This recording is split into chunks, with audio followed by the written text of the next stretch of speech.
Let us close the eyes for a minute.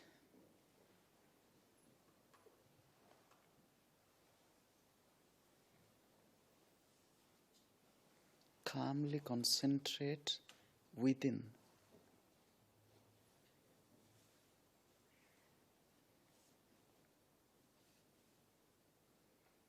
Observing your every breath.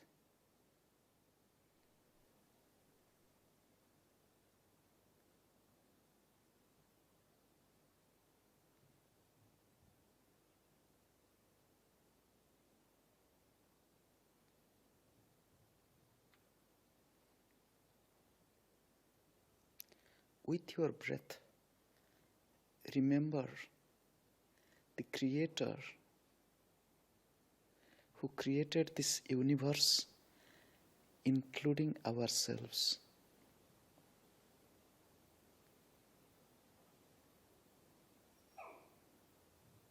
Be thankful and grateful with love.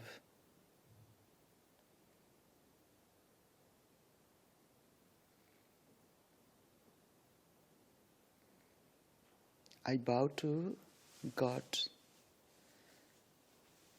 who is all-pervading. I perceive God's presence everywhere.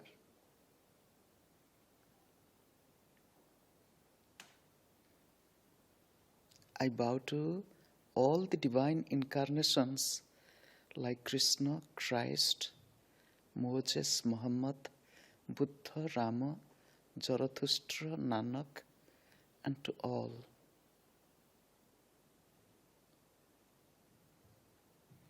I bow to my beloved Guruji, my spiritual master, Paramahansa, Baba Hariharananda ji, who taught me how to live, how to love, how to attain divine bliss.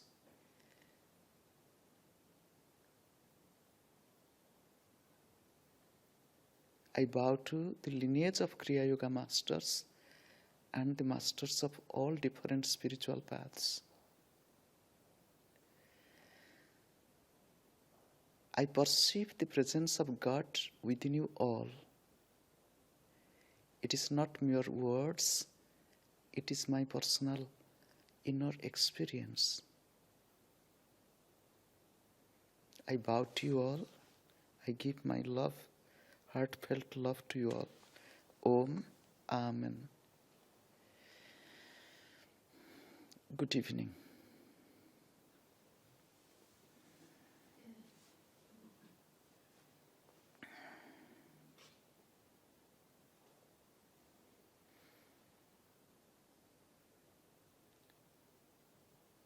About 7 to 8 years ago, when I was flying to Reykjavik from this city, from the airport, I was thinking, I'm sitting in the airport for hours for the next connection. If there will be people meditating and practicing Kriya Yoga, it will be nice. It was a thought. Remember, every thought that comes to us will come true today or tomorrow. It might take some time. A thought is also a seed we plant. So that thought which I had in 96, in 97, and now that thought has become a reality.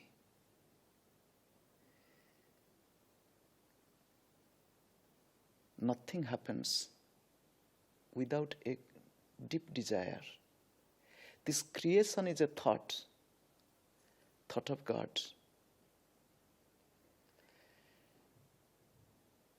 You have come here with a thought. Life itself is a thought. We all are prototype of God's thought. We all are image of God. If you read the Holy Bible, in the Torah, it is said, God created you and me in His image. God made man and woman in His image. If you stand in front of the mirror, whose face you will see? Your face or my face? If God created we all in His image, how does God look like? Like you or like me? With beard or without beard? We all are invisible image of God. You'll be thinking, what does it mean? Invisible image. We all have two aspects. One is visible aspect, the other is invisible aspect. The visible aspect we can see. I can see your beautiful, cheerful, smiling, loving face. You can see my bushy, bearded face. This is visible. You can see your own mind. Ordinarily, I can't. Or even if I can, I will not do. Do you know why?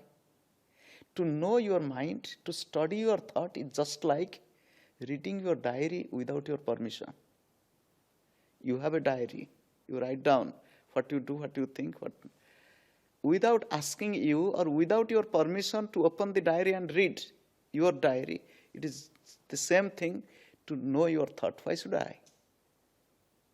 But you know your thought. The thought is visible aspect of your life. You know your own emotion. It is the visible aspect of your life.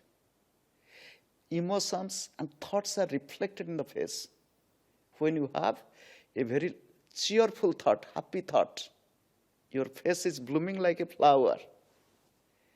If you have a sorrowful thought, the face is pale, gloomy. So the thought, emotion, it is reflected in the face also. It is visible to others. With a good thought, inspiring thought, the color of the face is different. If you have one angry thought, immediately the color changes. We change color in every disposition. Clear? Color of the skin changes. So we have two aspects in our life. One is the visible aspect. The other is the invisible aspect. Visible aspect is known to you. You know your body, you know your mind, you know many aspects of your being, but invisible aspect is not known to you. And what is that? If I show my hands like this, you see one hand is visible, but behind the one hand, there is another hand which is not seen to you. With us, there is one invisible aspect, and what is that? For example, if you look at the bulb. The bulb is visible. The light is visible. Behind the bulb and light, there is one invisible current, energy, flow of electricity. It is invisible. But although it is invisible, but you can know it. Although we cannot see electricity, we can't deny it because we know it, there is electricity. Those who have knowledge how to know electricity, they know. They have a tester. With that, they can see there is electricity. And if you don't know how to test it, you just put your finger there in the plug. I did once. I was born in a village. All my childhood, I finished my high school, no electricity. No electricity. Completely in nature, in darkness. It might be difficult for you to think, to imagine, no electricity. At the age of my 20, electricity came to my village. Once I wanted to test, I was in my teenage, how does one feel? I put my finger and you know what happened. By God's grace, I survived, but I had a strong experience. So, although electricity is invisible,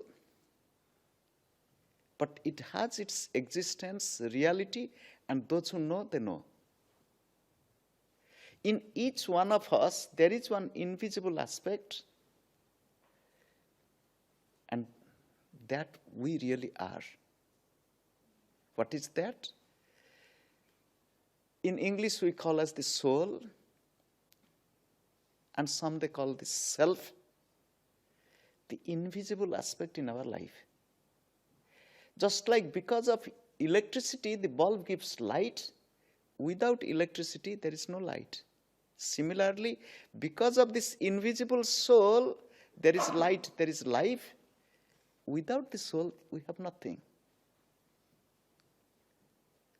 Without the soul, the mouth can't speak, eyes can't see, I can't wave my hand. Year 2002 was a special year for me. In this life, in this body. The year 2002 began with the physical departure of my own father, who brought me to this world. In the month of January, I lost my father. In the month of December, my Guruji, Baba Hariharananda, he left his body. My spiritual father, who trained me, who taught me, who shaped my life to be like this. And especially during that December 2002, I was observing moment to moment, breath to breath, what happens. Those who know that in high state of spiritual experience, one can go into such a state, it is almost death-like state. But here it is a state of physical death. Slowly the breath is fading away. The same beautiful body, just like a blooming rose, it's no more beautiful. Because of this invisible spirit, this soul, or this self, this body is beautiful, the body is active, the body is alive, in whose absence this body is no more beautiful. Within few hours or few days, they will take the body and bury it. So in our life, we have two aspects. One is visible aspect, the other is invisible aspect. People are busy with the visible because it is easy. I can see you, your face, I can talk with you, but those who are little bit elevated, those who are conscious of reality of life, they know who really we are. They go little deep. They know we have come to this world. We have to go, just like I came to this beautiful city this morning, and this night I am to leave. In morning I came, in night I am to leave. I have packed my bag and kept my bag in the car. Now from one car to shift to the another car, sit and go. This is what life is. We have come, we have to go. Nothing is permanent. The house you claim, my house, my wife, my children, my job, my church, my religion, whatever we tell, mine. One day we have to leave everything and we have to go. We have come to this world, we have to go. We came empty-handed. And some they say we came with birthday suit, completely naked. And we have to go. We can't carry anything with us, but we can carry, or we will carry many things with us. Just like you came here and you will go back with some memory, with some thought, with some ideas, with some likes or dislikes, with some acceptance or rejection. You will go back with a memory, Similarly, we have come to this world. We have to leave this world one day, but we will go with the memory. But what is real memory? Memory is not that I came and I saw you. No. The real memory, to know who am I, my relationship with my Creator, my relationship with this creation. And one who knows and one who has regained this memory lives a life of joy, happiness, peace, love, harmony, because he knows truth. In the Bible, Jesus said, you should know truth, and truth will make you free. You should know truth, and truth will make you free.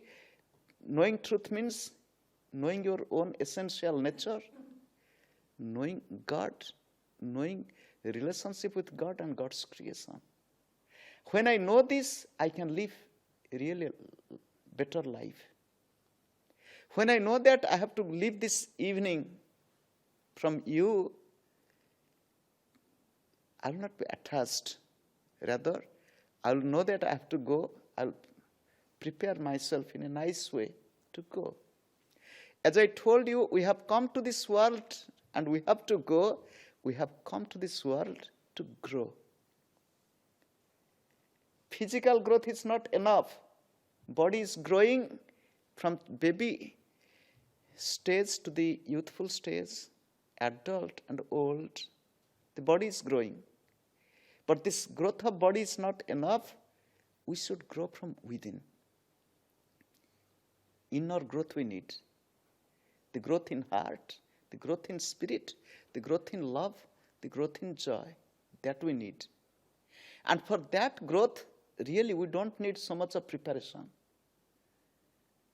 You'll say, why? We have come here to meditate.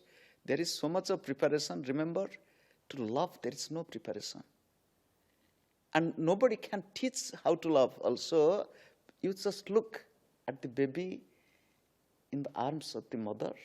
You just think of baby Jesus in the arms of Mother Mary. Just think, picturize in your mind. If you look at a baby, see the smile, so much of love, joy. Who taught this? Looking at that baby, we feel so much of love, joy, and happiness in us. What gives us that joy? A little smile on the face of the baby, so much fulfillment it brings in our mind and heart. So we are to grow from within, not outside. Materially, we might grow to any extent. We might be richer and richer, millionaire to billionaire. But that is not real growth. Physically, we can be 6 feet tall, 2 meters, 25 centimeters tall. No matter how tall we are from within, how big heart we have. Remember, expansion is life, contraction is death. How much we can expand ourselves to contain everything, including this universe within me. Because the universe is not outside, it is within me.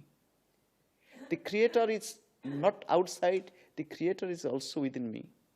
In the Bible, if you read Corinthians, the letter of Paul, 2 places he is telling, do you not know that your body is the temple of God? And God dwelt within you. To feel, to know that, and that is the reality in life. And that knowledge, not by listening to a talk, not by listening to a talk, nor by reading a book.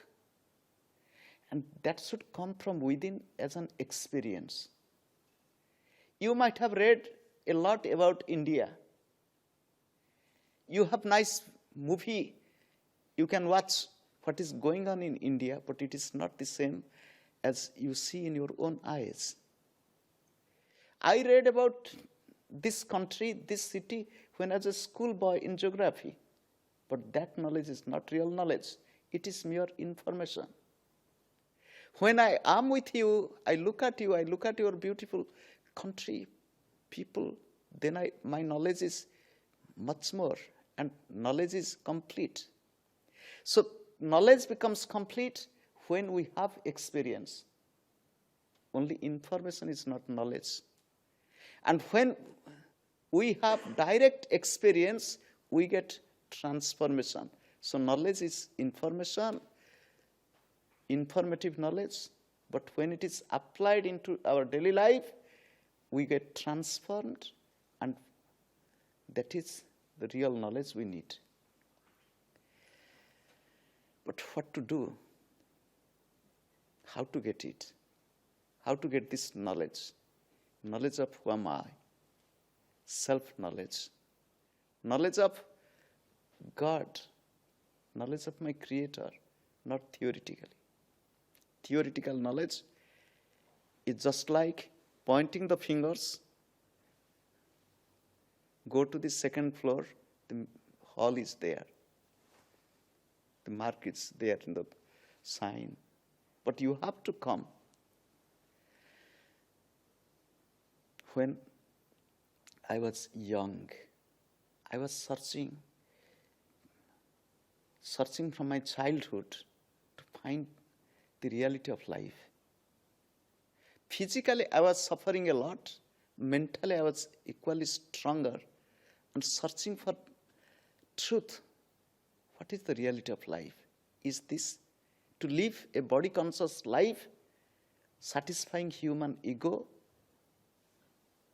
with individual possession, power? Is it life? From my young age, I had the opportunity to go to the Himalayas to seek the company of good people, but that was not enough. Remember, we search here and there. Truth is within you. But to point out that truth is within you, you need somebody who knows it. Who knows can tell you what is what. Otherwise, we speak with mouth. When I was 20 years young, I'll not say old, I met my Guruji. Initially, I didn't accept him that he's my Guru. I met him, and slowly I accepted him, and he showed me the way. He showed me, and through his compassionate teaching, caring and loving guidance, I am completely fulfilled. He taught me how to reach that state, how to be in that state of complete awareness. And the path he showed, on which I walked and have been walking for last 23 years, 24 years on this path. And that path is known as Kriya Yoga. So today's evening talk is on Kriya Yoga. How to practice it, why to practice it, the beauty of this technique or beauty of this path. Before we go deep into it, let us understand what yoga is. What yoga is. Yoga is a Sanskrit word. It has 32 meanings. One word with 32 meanings. The first meaning is discipline. Yoga means discipline. Go to temple, go to church, be a student, be a husband, be a wife, be a mother. Whatever role we play in this world, we need discipline. Without discipline, we are not going to achieve any success. If we are to discipline our life, what type of discipline we need? What type of discipline do we need? Anything you do, any work you do, there is a proper way to do, to discipline your body, to discipline your mind, so that you will be successful in any walk of life. Even to take a shower, it needs discipline, a proper way. To go to toilet, it needs discipline. How to sit, in which way. To take food is a discipline. to take food in a proper way. So, simple meaning of yoga, one meaning is discipline, and that discipline we need in our daily life. When we talk with somebody, we should talk in a disciplined way. If we speak unnecessarily useless things, we'll start quarreling. Remember, in human relationship, the greatest enemy is the talk. If we cannot talk in proper way, in a loving way, we create enemies. So, simple meaning of yoga is discipline. The second meaning of yoga is union. The second meaning of yoga is union. The river is flowing. The river is flowing from high mountain peaks. Water is flowing down. Snow melting. But flowing down where? Strong current of water is rushing towards the ocean to merge, to be united with. Remember, this in union there is beauty. In union there is calmness. The restlessness of the river becomes calm and tranquil when it merges the ocean. There is no restlessness anymore. So, the second meaning of yoga is union. The wife feels restlessness when the husband is away. The child feels sad being away from the mother. When they are together, there is joy, there is a completion. Child in the arms of the mother, wife and husband. In our daily life, two friends meeting together, union. The second meaning of yoga is union. And that union is outside. The union is also inside, which I told you in the beginning. In our life, there is union of two, the visible and the invisible, the soul and the body. Yogi is one who knows, I am the soul, I am living in this body. Remember, people have lots of misunderstanding about yoga. They think yoga means body gymnastic. They think yoga means some art of enjoyment of life. No, real enjoyment. Real enjoyment is to be in joy. To be in continuous joy is true enjoyment. So, yoga means union, and union is possible when there is two. I look at you, there is union of eyes. I'm talking with you, there is union of ideas. I shook hand with you, there is union of hands. I hugged you, there is union of bodies. So, union is possible when there is two. In each individual's life, there is two together, the visible and the invisible, the soul and the body. And a yogi is one who knows, I am the soul, living in this body house, and temporarily. Body is the house, body is the temple in which I am living. You are a rich person, you have a big, tall body, just like a big house. I'm a poor man, has a small house, small body. When I was young, I had a friend who was maybe a little bit taller than me, but he was very sad because he's small. I never thought of it. Really, till now, I never think that this body, and I am small or tall. This friend of mine, he was really sad. So he wanted to be taller. He was a very good friend of mine. So one day what he has done, he has ordered a book, looking the ad, how to be taller. So he paid money, it is a good amount of money. And one day he came to me, I have ordered a book. What is that book? How to be taller? I said, you did a mistake. He said, why? Nice pack will come, pack of book, but there will be a thin book. Do you know this? I said, I don't know, but you will see. I paid so much of money, and it will be a thin booklet. I said, you will find it. I said, not only that, what you will find, look, it will be written there, to comb your hair like this. Don't use oil in your hair, use shampoo, and comb your hair like this. Your hair will be a little bit, so you will look taller. He said, no. wait, in the book it will be written use high heel shoes. The shoes you use should be high heel so that you will be taller. And when you walk, you keep your shoulder little expanded and little bit this and walk as if you are taller. He didn't believe me. And this is the problem in life. Even we don't believe the good advice of the good friends also. And one day the packet came and curiously opened, and it was a small book. You can see his bitter face. He came to me. It is a small book. I said, open it, what is there? And similar things were written there. I wasted my money. And when I travel, nowadays, this is my 10th year of non-stop continuous travel. This is the 10th year, traveling from continent to continent. Then I see why God made me small. Do you know why? Because of the aeroplane. True.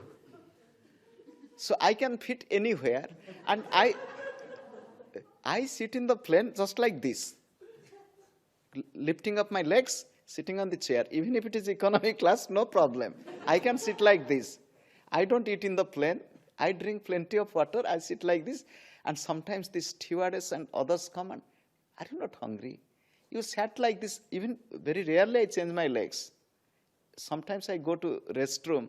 Otherwise, sitting like this. Either meditate or sleep or do some work. We live in this body house. The body is the house in which I live. And a yogi is one who is conscious of it continuously. And this continuous awareness, this realization comes through practice. This is the second meaning of yoga. Yoga means union of the soul and the body, and this is a temporary union. It is a temporary union, and the yogi is one who knows this, and not with theory, who has experienced it.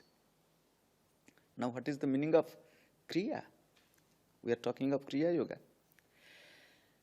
This modern world, now this world in which we live, it is really too much commercial. When I came to the West 10 years ago, I was a little bit unhappy. Unhappy in the sense, oh God, I am to stay here and to do all these works. Why? One day, one person came to me and to see me, do you teach this Kriya Yoga? I said, which Kriya Yoga? He brought a book. It is written Tantra Kriya Yoga. So I just took the book out of curiosity. I was very new.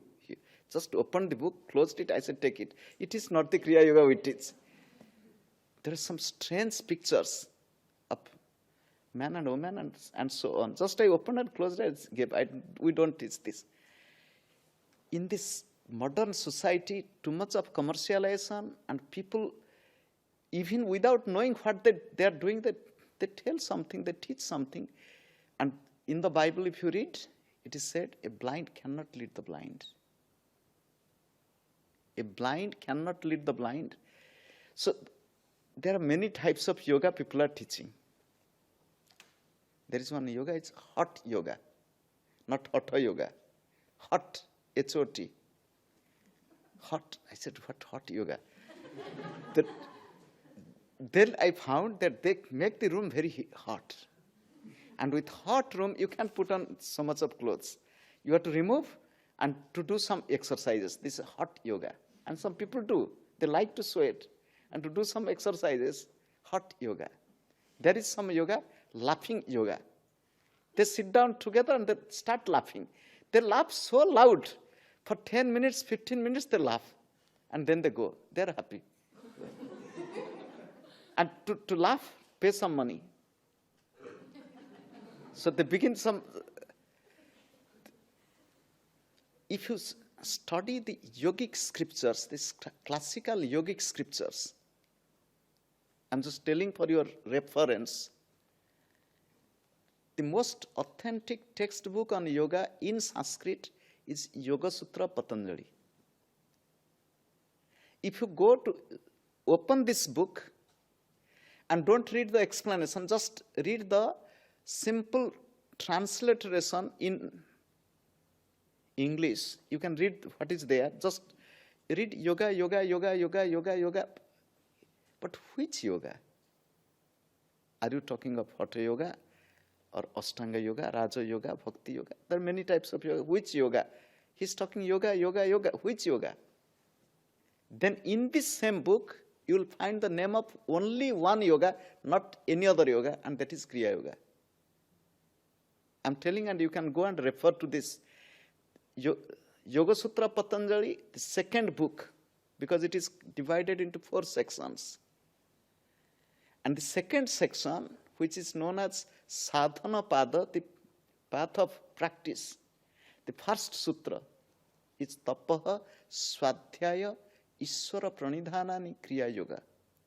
Kriya Yoga is the integration of inner discipline, self-study, and unconditional love for God.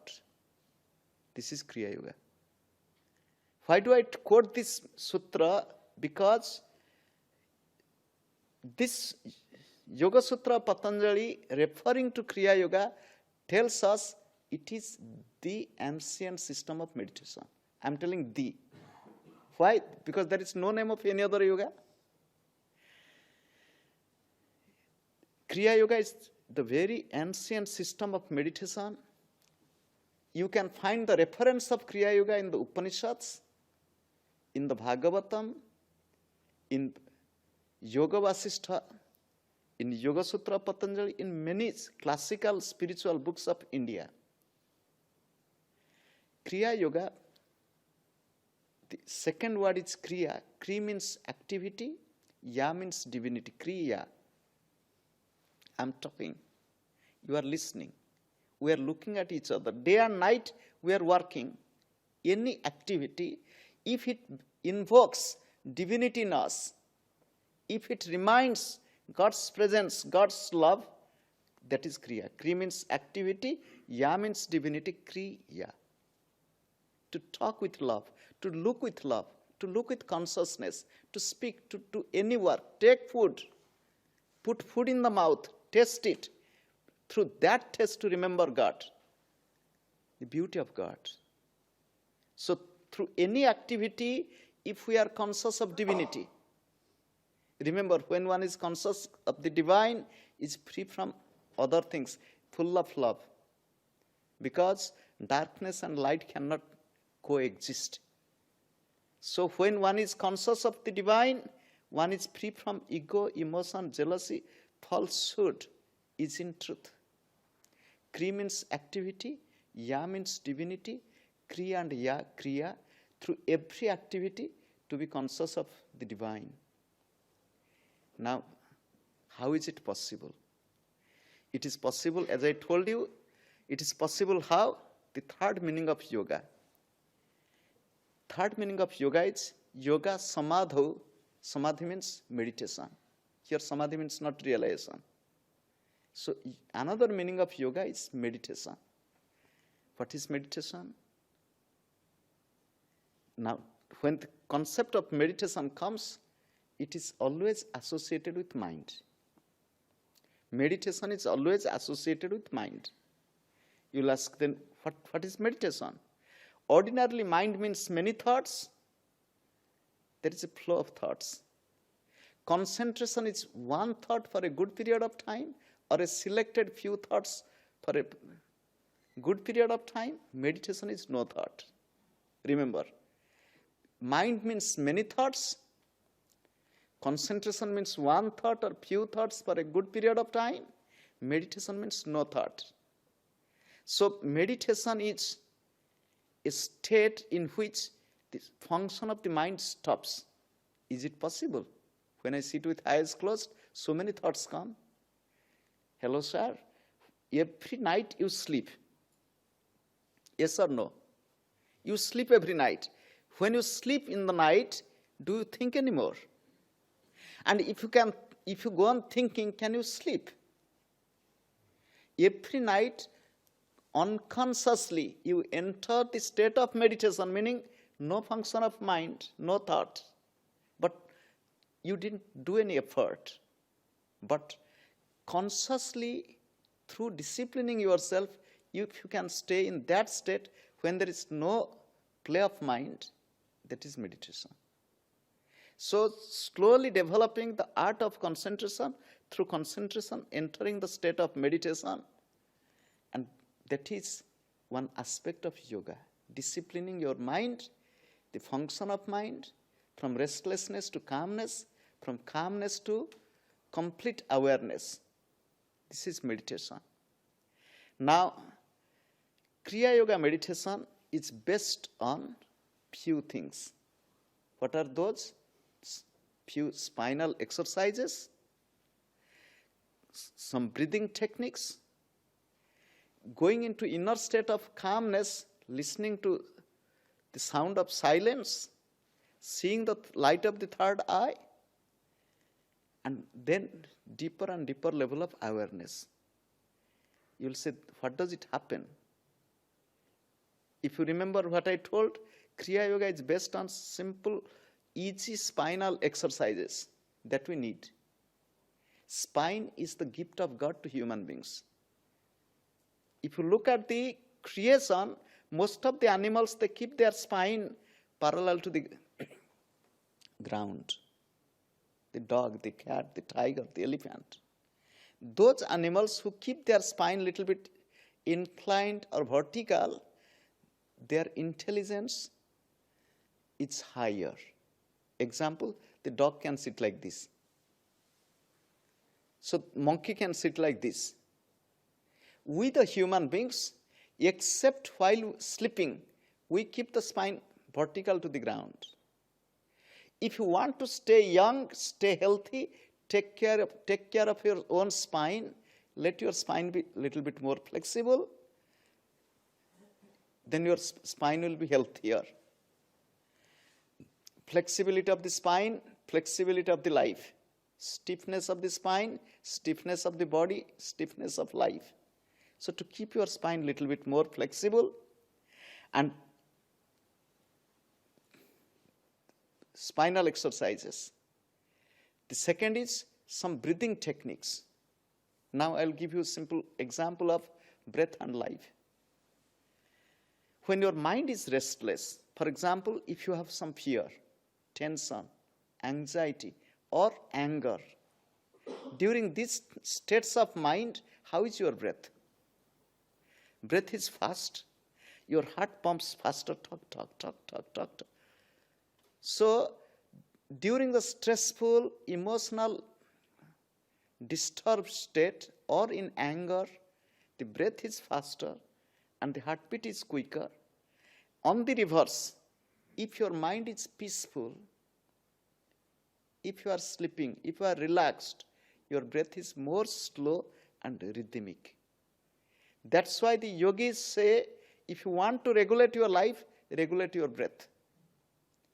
When breath is restless, mind is restless, if you make your breath consciously rhythmic, peaceful, your mind will be peaceful. Change your breath, your life will change. Transform your breath, your life will be transformed. In Kriya Yoga, there are some simple breathing exercises to reverse the restlessness state into calmness state.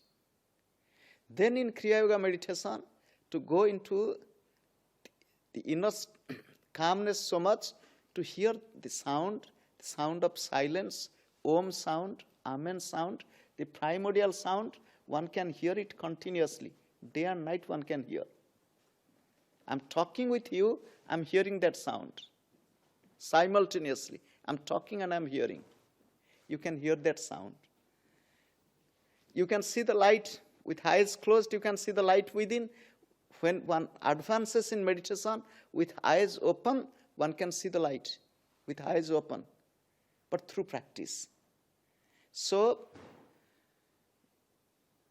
this is how one progresses in the path of Kriya meditation. How to learn it, how to practice it. To learn this Kriya Yoga technique, there is a yogic process of initiation in which the teacher purifies the spinal chakras, the energy centers. In the body, there are 7 major chakras. 5 chakras in the spine, 2 chakras in the brain. 5 chakras in the spine, 2 chakras in the brain. So 5 chakras in the spine regulates our 5 types of activities. Material activities, family activity, physical health activity, emotional activity, intellectual, philosophical, religious activities. So 5 types of activities regulated through the 5 chakras, and the two chakras in the brain, this place of spirituality.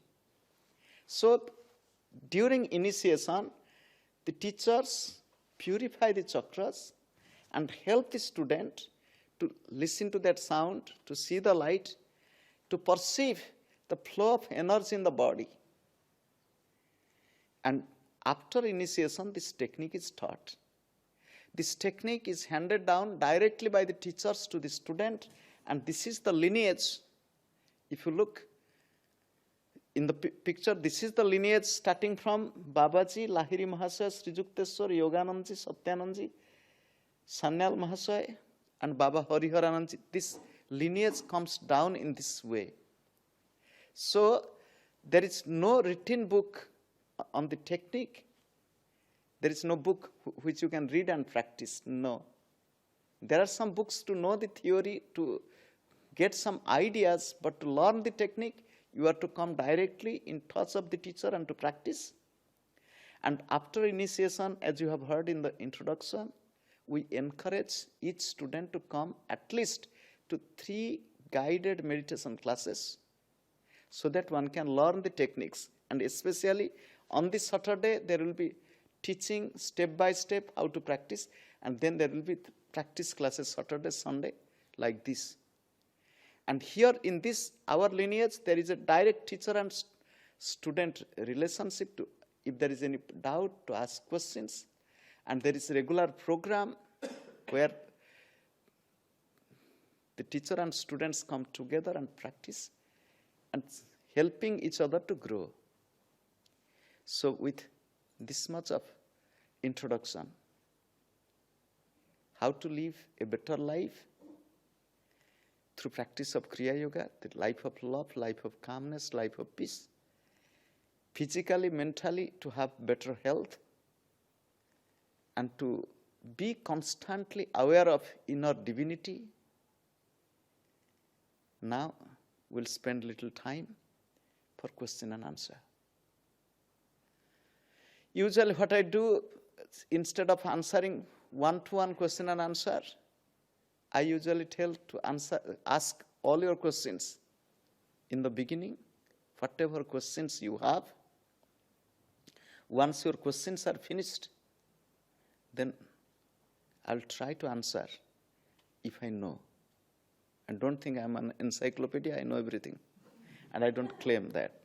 So if you have any question, if you have any doubt on spiritual life, or on Kriya Yoga, or on what I spoke, or on scriptures, feel free to ask. Any question, please.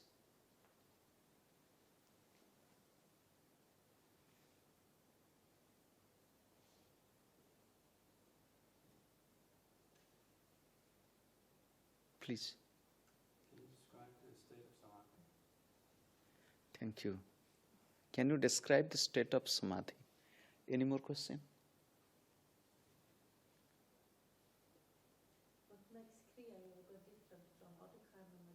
Thank you. What makes Kriya Yoga different from other kinds of meditation? Any more question?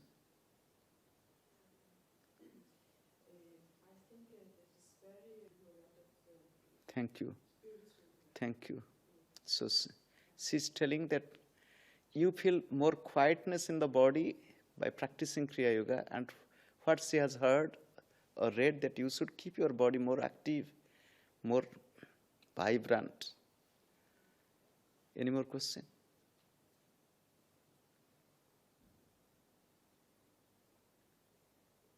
Finished.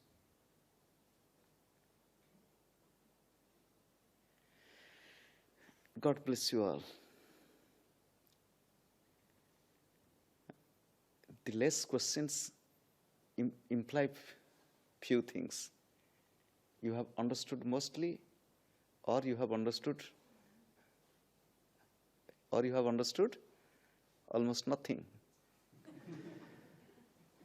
Once I was in a city here in Europe, and there were few hundred people. So I told, you ask the questions first, and then I will answer. Can you imagine what was my problem? One after the other, it was a huge auditorium. Question after question, question after question, non-stop, maybe over 100 questions. And you can imagine when 100 questions are asked, and when questions are finished, and my condition.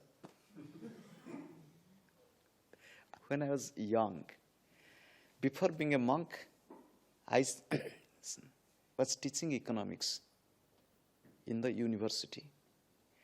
I got this job because of assessing my career from the school till university. I got the job. But after having job for few years, I had to pass through some special interview. So I was there for the interview, along with some other students, other candidates. I was using some Indian dhoti, not this color, white color, and having sandalwood paste here. I was younger and short beard. When I went inside, I was unique in my own appearance. They said, please sit down. I took my seat. I was not reading newspaper. I was not watching television. So from the interview, they asked one question. Practically, I didn't know. The first question, if you tell, I don't know, I just thought of God, oh God. Then I got some idea. I said, this is this. And that was the answer. And they were very happy. They went on asking more and more, and I was answering as if I know everything. And at one place, little ego. I know it. Ego came within, just in between. When you remember, in the life, the greatest trouble is ego. When ego came to me, one question they asked, I don't know. I was answering just like I know everything. It was coming out. And when ego came, that stopped. I said, sorry, I don't know. Please excuse me. Immediately they got this. They said, you are already teaching.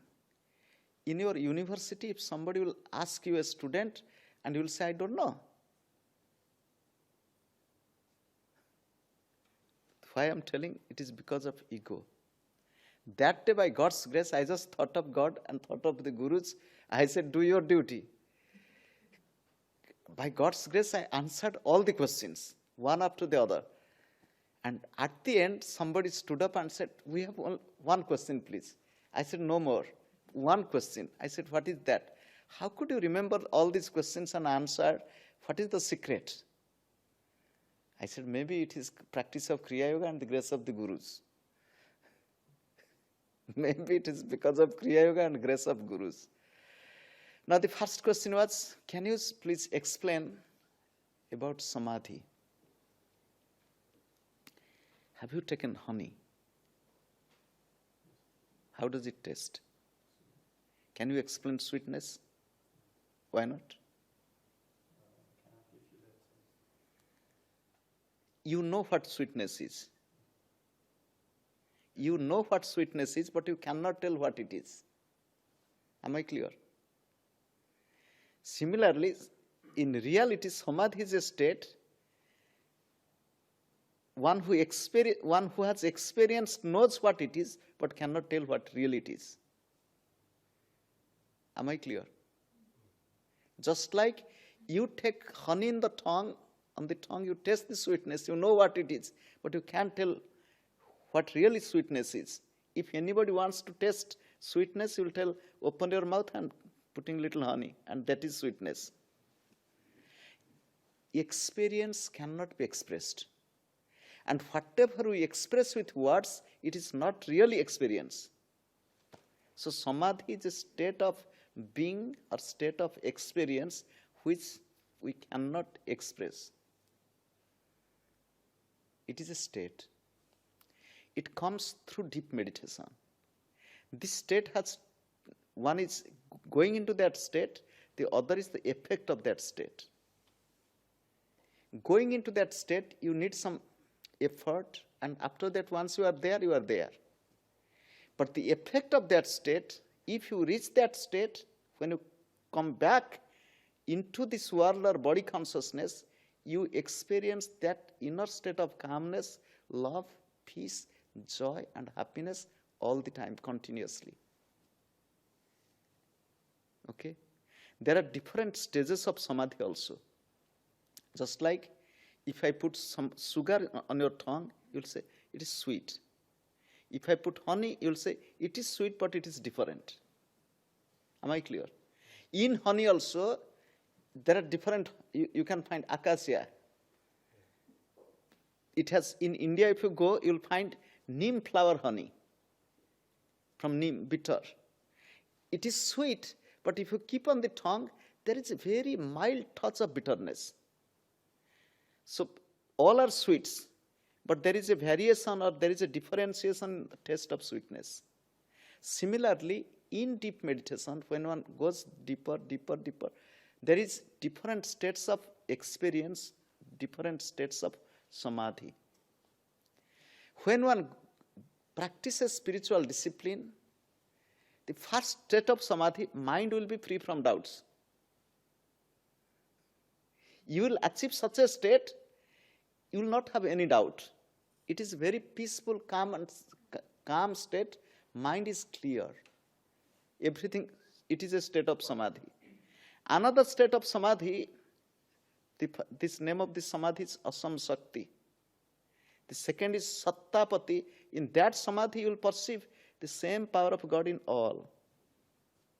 You look everybody, but you will feel the beauty of God. Just like different waves on the ocean, you will see the same wave of consciousness in all. So there are different levels of samadhi. Now the next question came, can you please tell how Kriya Yoga is different from other system of meditation? I know only one. I don't know any other meditation. Even if I know, I will not tell. You will say, why will not tell? Human mind has two speciality. One is mind is confused. The second is mind loves to compare. And these are the two troubles in us. Our mind is already confused. Is it right or wrong? Should I go or not? It is confused mind. And we created confusion from the childhood in child. The child is getting up in the morning and the mother is telling, get ready, you will go to school. Now the child is ready. What breakfast you will have? Breakfast? In India, we don't have any trouble. The mother gives this, eat this. There is, here, you will take cereal or you will take bread. Now there is a choice. In cereal, you will take cornflakes or muesli, or in bread, you will take toast or you will take sandwich. And in sandwich, you will have butter or margarine. In sandwich, you need cheese or you need, and so on. The child is confused. One can take a clear decision. I need to take cereal and that is cornflakes, give me. If one's mind is peaceful and goal-oriented, I need this, clear. And if the mind is confused, you can't take a clear decision. Is it good or not? So human mind is already confused. And we all are gifted with confused mind. This is one. The second is comparison. Suppose I am talking today on Kriya Yoga. Tomorrow another Swami will come and he will give a talk on Kriya Yoga. Then we'll say, oh, this Swami was telling this and that Swami was telling this. Why? Mind compares. So if I tell Kriya Yoga is this yoga is this, that yoga is this, and I practiced one yoga and followed my Guruji and I achieved. Okay? And that is what I know. So, there are many paths. All paths are good. I don't say this is good, that is bad. I don't say. All paths will lead you to the same goal. Some is zigzag, some is straight. Okay? And if I'm to come from Vienna to Copenhagen, how shall I come? If I take a bicycle and coming, some people do. They travel around the globe with the bicycle. So, all paths are good. You choose one path and walk continuously. Don't change from here to there to there. What is there? This again we get confused. Now, to the third question. Third question is about, in Kriya Yoga you get more calmness, yes. But it doesn't make you lazy, remember. My Guruji used to say, and be calmly active and actively calm. Be calmly active and actively calm. I'm telling you about my personal life. On an average, I work 20 hours daily. On an average, I work 20 hours daily. Okay? It doesn't mean that I am so much calm and quiet, I have no interest in work, or I don't have that energy flow, or life is not vibrant in me.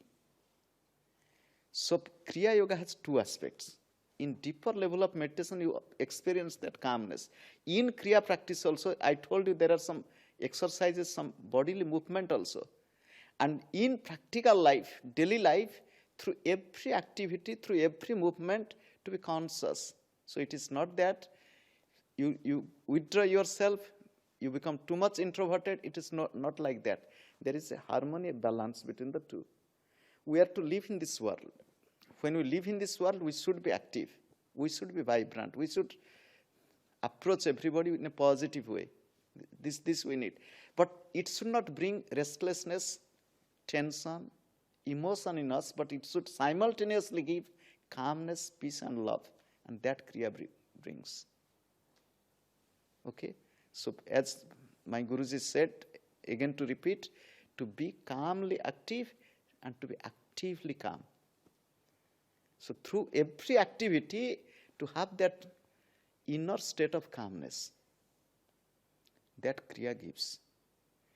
Now, the thought will come to your mind, if we are initiated, how long should we meditate?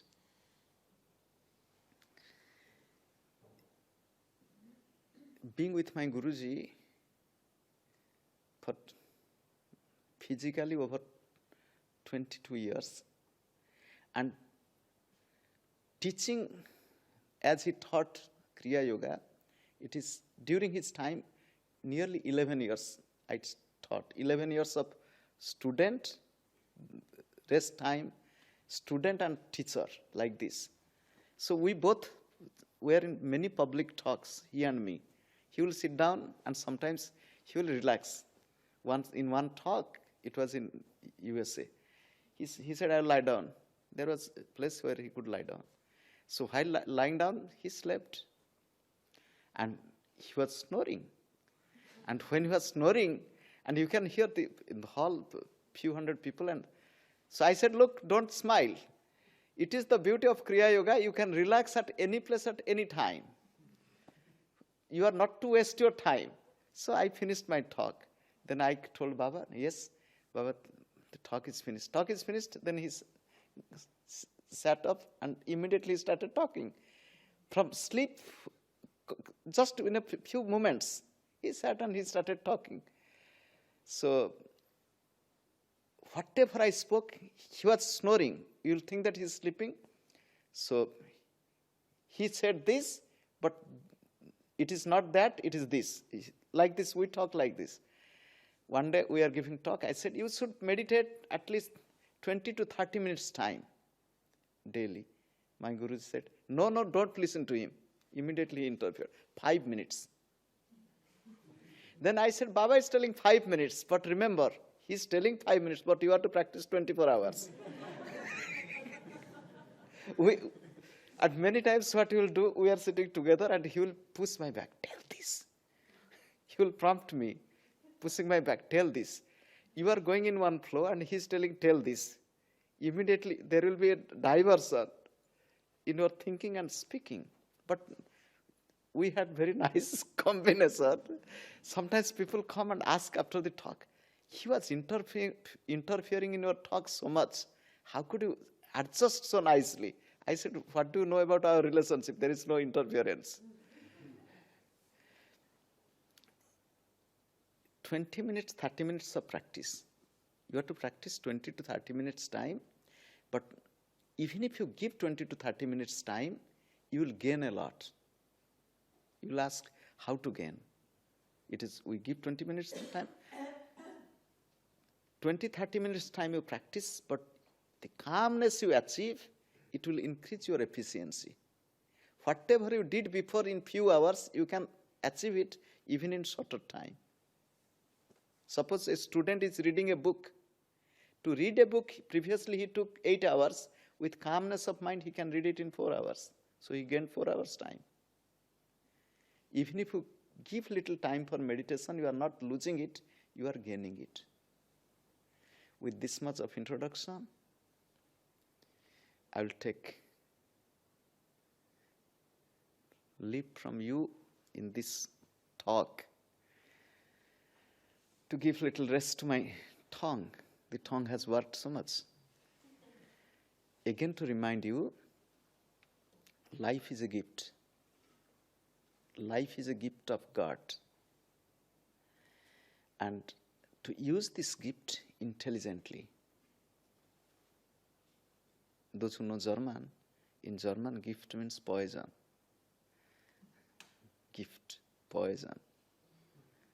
So, not to make life poisoned with bad habits, emotion, frustration, to make it as a beautiful gift of God, a rare gift of God with smile, with joy, with love and happiness.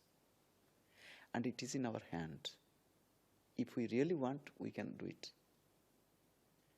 And remember, it is not impossible. There is a proverb in English, impossible is the word found in the dictionary of the fool. The fool tells it is impossible, but intelligent people, they find the way how to materialize it, how to achieve it. So if we want, we can make our life beautiful. Thank you all. God bless you all. I will not let you go. Please close your eyes for a minute.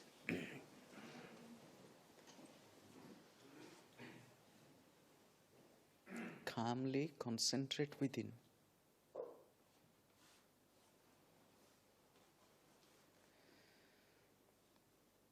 Be conscious of your every breath.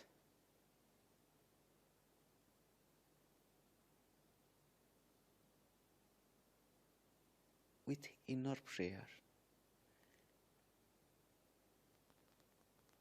The first meaning of yoga is discipline. Let us try to discipline our life, our sleep, our food, our activities, our thinking, to discipline it. The second meaning of yoga is union. I am the soul in this body, temporary union, to be conscious of it. Third meaning of yoga is meditation. I will try to take my mind, my awareness higher and higher. Fourth meaning of yoga is realization. When our ego diminishes, divinity manifests, realization comes. That is our real treasure. Praying to God, Jesus, all the divine incarnations, praying to the masters of Kriya Yoga to bless all of us with love, calmness, peace, inner bliss. Let there be peace within, all around and everywhere. Om Tat Sat Om. Om. Amen. Thank you all. God bless you all.